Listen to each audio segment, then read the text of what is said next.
ભલે કેન્સલ થયો પણ આપણો ભાઈબંધ તૈયાર થયો એટલે આપણે પ્રવાસ તો જતા આયા અને આપણું કોમે થઈ ગયું અને હું પ્રવાસ આમ જતો તમને ખબર આલે બાપજી જો મારા પરિસ્થિતિ ઘરની એકદમ ખરાબ છે મારા ખાવામાં ઠેકાણો નહીં પણ તમે માં ઘેર આવ્યા એટલે હું તમને ખાલી હાથ તો નહીં જવા દઉં બે મટમ માં બે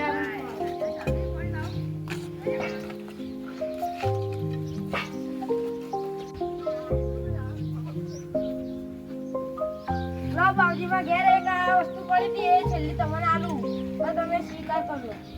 હું તમારી પરિસ્થિતિ સમજુ પણ તમે આ રાજી ખુશીથી આપ્યું એ હું સ્વીકારું પણ હું એ તમારે એવી વાત કરી રહ્યો એવી વાત કહું તો તમારી જિંદગી બદલી નાખશે એ બાબા બોલો આજથી 10 દાડાની અંદર તું રાજસ્થાનમાં જજે અને એમાં જેસલમેરના રણમાં જજે જો રણમાં તને એક એવી વસ્તુ મળશે તારી આખી જિંદગી બદલી નાખશે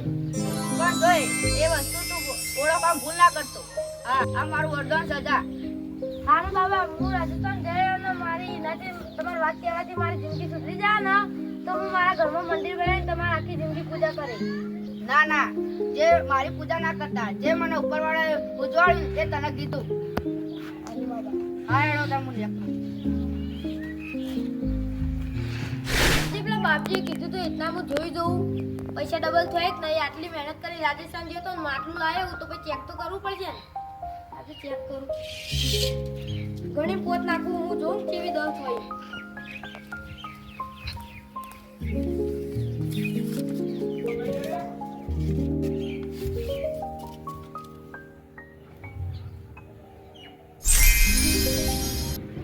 આજે ગણવી પડશે ને હવે કઈક નહીં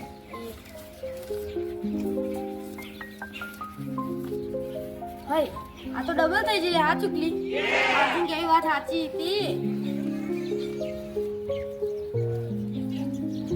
વાહ ભાઈ વાહ આજની કેવી વાત સાચી માટલું કોમ તો આવ્યો આટલી મહેનત મારી સફળ થઈ થોડા દાડા હાકો આ ગોમાળો ખબર નહીં કે આ વાલોજી કોણ હે આ ગોમાળો નોકરી પણ ના ચાલુ તો મારા નોમે વાલો નહીં 2 લાખ છે ને બંકા ઉપર તો કોઈ ફરક નહીં પડે રાતો રાત છૂટી દે આ કોઈ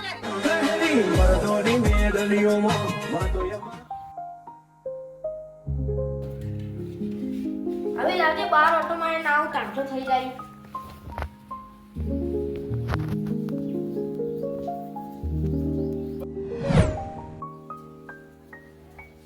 જો થઈ જાય કે નહીં આવી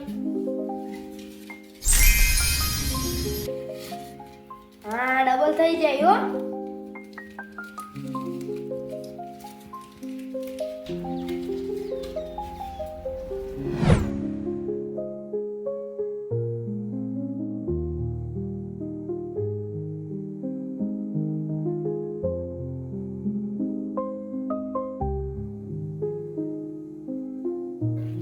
આ પૈસા તો આવી જાય પણ આના આડી આવડી જગ્યાએ વાપરવા નહીં આપણે રોડ ઉપર પ્લોટ વેચાય ને એ પ્લોટ ખરીદી લઉં દુકાનો બનાવું અને પછી ભાડા આલી દઉં એટલે મારા પૈસા તો રોજ આવી જ હોય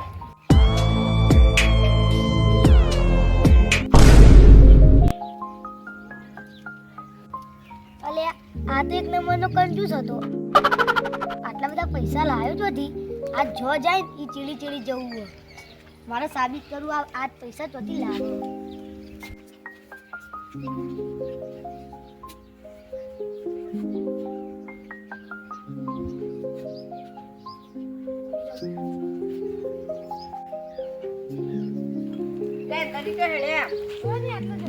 હા હું કહું અમારે પેલી જગ્યા પર ખબર મારે ખાલું રહ્યું એ સાફ કર્યા ને મારે ઘર બનાવું હતું કેટલી મજૂરી આલજો મજૂરી જો બપોરુજી ને 200 તમને આલી દે બપોરુજી આપણે કામ પટી જાય એવું હોય. હારું તમે જો આપણા ઘેર મૂકો આપણે બીજાને બોલાવું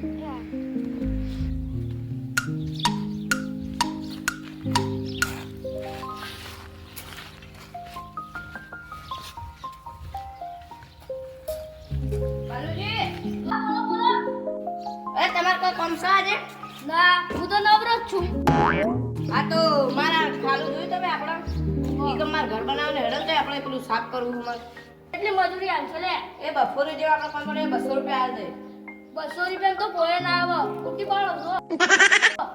અરે હેડલ તમને આલે વધારે આલે ભાઈ ના આવે અરે હેડલ તમે 300 આલે બસ જણાજી ઉભા રહો હું ઘર વાંચીને આવું હા આપી દે તમે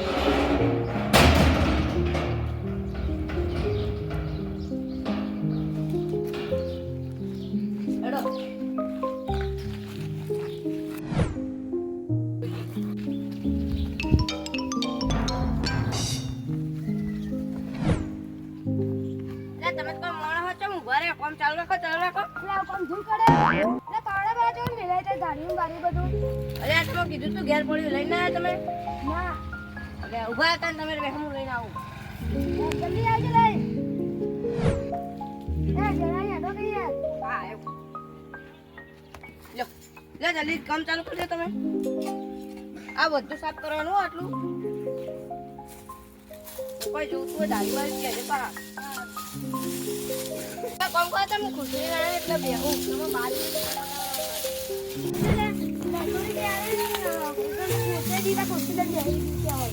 તમને 200 રૂપિયા? મને તો 200 રૂપિયા જ કીધું. તો અમારે તો 300 રૂપિયા મજૂરી નક્કી કરી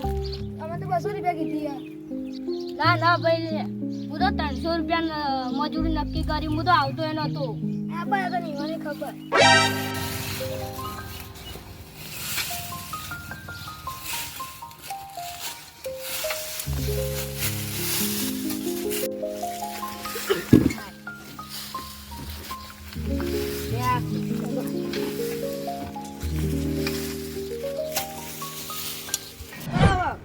કોમ નહીં થાય. કોમ પર 300 રૂપિયા મને 200 રૂપિયા આલે. તને કીધું તમને મને તો આને કીધું. સારું એટલે જવા દે ને ભાઈ વાત હવે તમને 300 રૂપિયા આવી દે એટલે પાવડો થાવો ના હાર લાગો તો. હવે ચલવાની નાખી હવે તો જાવું હોત હવે બપોર પહેલા આપણે કોણ પટાવવાનું ઉતાવળ કરજો બાલુજી તમે ઝડપ તો કરતા જ નહીં હારું થયો આ દુકાનનો એડવાન્સ તો આલી દીધું. હવે થોડા દામ કોમ ચાલુ થઈ જાય એટલે આપણે તો જલસા જ છે. આજે બે પૈસા ડબલ થઈ જાય કે નહીં હું જોઉં.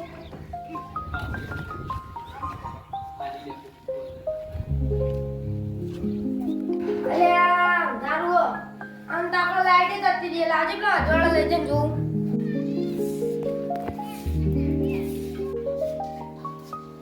આ સભી અજવાળું આવ્યું.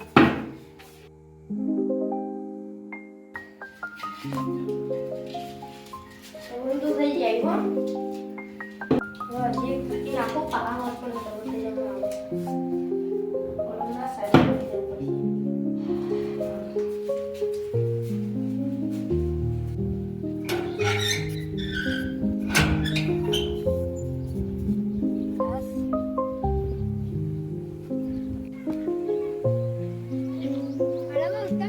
ઉત્તમ થઈ મમણ કરજો અને હું કહું તમે પહેલા એટલે હું આવું હાલ જ.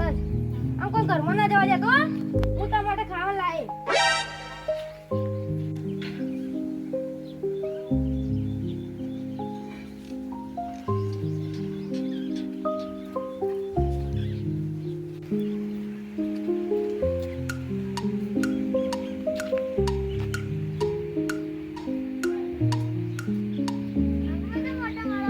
કોઈ નહીં ખાશું તે ખાવાનું પછી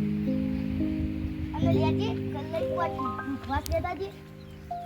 પોચી પે તું લેજે ગલ્લા જઈને આવે ને એના પેલા માટલું હંતાર બેઠો